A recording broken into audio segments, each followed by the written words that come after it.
and you've contributed to that field. What, according to you, is the situation of the current education system? Okay, very interesting question, and this might take like 5 minutes for me to answer this No question. worries, all yours. I think let me divide this into 4 to 5 points. I think पहला तो ये कि जो हमारे पास आज education system हमारे India में है, क्या ये हमारा अपना एजुकेशन सिस्टम है? Sadly no. This education system was left behind by the Britishers. British ने जो एजुकेशन सिस्टम हमें दिया है वही आज हमारे पास है, with little changes in it. British की एजुकेशन सिस्टम करती क्या है? ये एजुकेशन सिस्टम बनाता है जॉब सीकर्स, ये एजुकेशन सिस्टम बनाता है कॉर्पोरेट स्लेव्स. तो ब्रिटिश ने एक ऐसा एजुकेशन सिस्टम लाया, ऐसे लोग मिल सके जो उनको क्वेश्चन ना कर सके, ऐसे लोग मिल सके जो क्रिटिकल थिंकिंग ना कर सके. तो ब्रिटिश की एजुकेशन सिस्टम आपको कॉर्पोरेट स्लेव्स बनाती है, ब्रिटिश की एजुकेशन सिस्टम हमें जॉब सीकर्स बनाती है. But India today needs job providers. दूसरी जो गड़बड़ी हमारे एजुकेशन सिस्टम में क्रीप कर गई वो ये कि हमने पूरी एकेडमिक्स को पास और फेल के मयार पे लाके खड़ा कर दिया. इंटरेस्टिंग.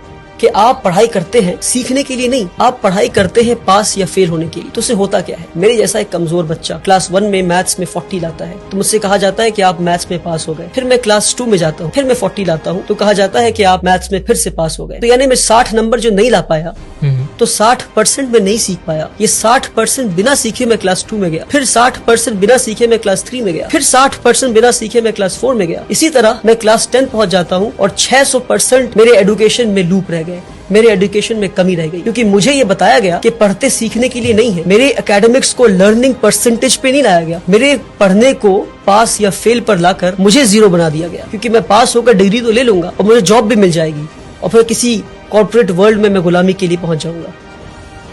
तो एकेडमिक्स को पास और फेल से निकालना होगा बाहर हमें और लर्निंग परसेंटेज पे लाना होगा. किसी ने 40 लाया तो 40% सीखा आपने, 60% नहीं सीखा आपने. सीखे फिर आगे बढ़े, जितना सीख सकते हैं सीखे अपने कैलिबर के हिसाब से, फिर आगे बढ़े. अगर आप 99 लाते हैं तो 99% सीखा आपने, आप टॉप नहीं कर गए. 99% सीखा आपने, 1% अभी भी नहीं सीखा आपने. अगर आप 100 में 100 लाते तो पास हुए आप. ये दूसरी बात. तीसरी बात कि हमारा जो एजुकेशन सिस्टम है आज का वो आपको रोट लर्निंग पे फोकस करता है.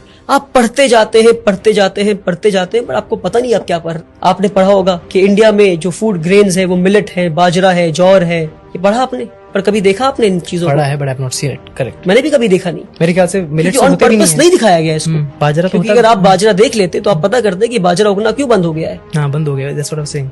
क्यों बाजरा लोग आज नहीं खा रहे? पहले के लोग बाजरा खाते थे, पहले के लोग मिलेट्स खाते थे, जौर खाते थे, आज क्यों नहीं खा रहे? तो experiential learning is what we need, hands on learning is what we need. We need to see and know what we are learning. आज हमें वो दिखाया नहीं जाता, वो बताया नहीं जाता, सिर्फ पढ़ाया जाता. तो आपको पता है कि ये हार्ट है और हार्ट की ये चेम्बर्स हैं, हार्ट में ये आर्टरीज हैं, ये है.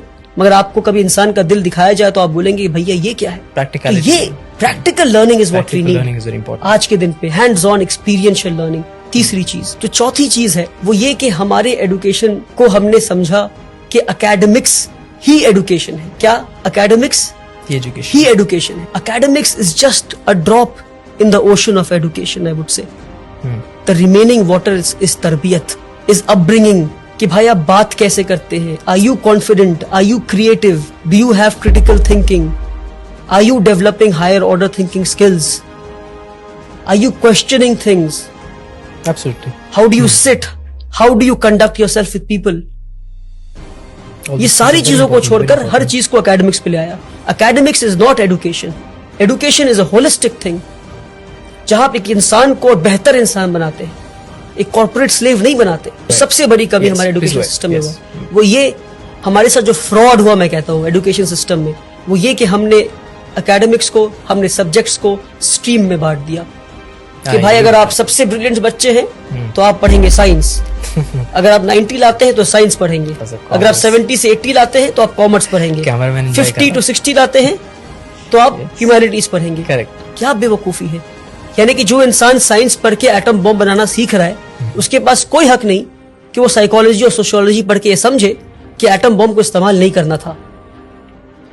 तो अगर एटम बॉम्ब बनाने वाले ने सोशियोलॉजी और साइकोलॉजी पढ़ा होता और एटम बॉम्ब जिसके हाथ में पहुंचा, अगर उसने साइकोलॉजी और सोशियोलॉजी पढ़ा होता तो उसे पता होता कि बॉम्ब फोड़ना नहीं था. तो इसलिए बता रहा हूं मैं कि हमने सब्जेक्ट्स को स्ट्रीम में बांटकर सबसे बड़ा फ्रॉड किया हमने. One of my favorite points. कि क्या मैं आखिरी फिजिक्स point. बहुत अच्छा point. सोशियोलॉजी के साथ नहीं पढ़ सकता? क्या मैं केमिस्ट्री हिस्ट्री के साथ नहीं पढ़ सकता? क्यों नहीं पढ़ सकता? अच्छा, कि अगर मैं आखिरी बात, अगर मैं साइंस पढ़ रहा हूं मैं, तो क्या मेरे पास हक नहीं कि मैं अकाउंट्स भी पढ़ूं मैं? तो आज जरूरी है मल्टी डिसिप्लिनरी लर्निंग का. But you're an expert of one thing. If people ask that, what do you say? You can have majors and minors. Yes, that's the answer. You need to have the hang of almost all the subjects. Makes sense. You need to learn accountancy. You need to know economics.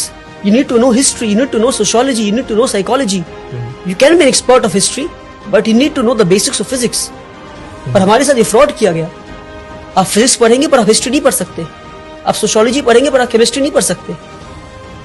क्यों किया हमारे साथ ये fraud आपने? क्यों? क्योंकि आपको corporate slaves चाहिए थे. आपको इजी वे बच्चों को देना था कि भाई ये पढ़ो, नंबर लाओ, पास हो, टॉपर बनो, आके हमें सर्व करो. सैडली